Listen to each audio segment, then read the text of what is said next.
नवीन वर्षाच्या स्वागतासाठी पर्यटकांनी आपली पावलं आता कोकणाकडे वळवली आहेत आणि कोकण सध्या पर्यटकांनी चांगलंच हाऊसफुल झालंय।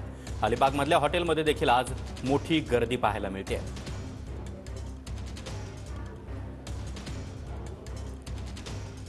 अलिबागमध्ये नववर्षाच्या स्वागतासाठी जशा बीचवर गर्दीचं प्रमाण मोठ्या प्रमाणात पाहायला मिळतं, त्याच पद्धतीनं आपण पाहतोय की हॉटेलच्या बाहेर देखील पर्यटकांची मोठी गर्दी झालेली आहे। दुरून लोक या ठिकाणी जेवणाचा आस्वाद घेण्यासाठी आलेले आहेत आणि बहुतेक जे पर्यटक आहेत ते मासे खाण्यासाठी या ठिकाणी पोहोचल्याचं चित्र आपल्याला स्पष्टपणे पाहायला मिळतं। काय नाव तुमचं, कुठून आलंय? माझं नाव विंदा चिटणीस आणि मी ठाण्यावरनं आलोय, हिरानंदानी ठाणे। गेले मला वाटतं आम्ही 75 पासून इथे येतोय आणि दरवर्षी आमची इथे चूक होतच नाही न येण्याची आणि 31 हा तर चांगलाच योग आहे। तर आम्ही ड्राईव्ह डाऊन करून आलो इथे मुद्दामून त्याकरता यांचं फिश खायला। बरेच वर्ष तो पार्टी मोड ऑन आहे असं म्हणावं आता। नक्कीच नक्कीच। आणि ह्या आमचे फॅमिली फ्रेंड्स माझ्या आईसारखीच आहे आणि ही माझ्या वहिनीसारखीच आहे।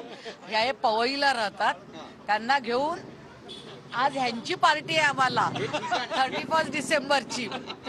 हे ठिकाण किती खास आहे तुमच्या सगळ्यांसाठी?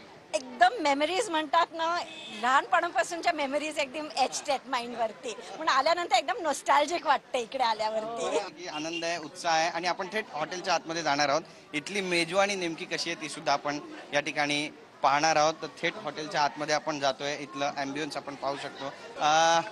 काय मागवलंय तुम्ही जेवणामध्ये? आम्ही पापलेट थाळी मागवली आहे। सी फूड खायला आम्ही इथे येतो नेहमी, हा आमचा स्टॉप आहे इकडे अलिबागला। जेव्हा पण येतो इथे जेवल्याशिवाय नाही जात।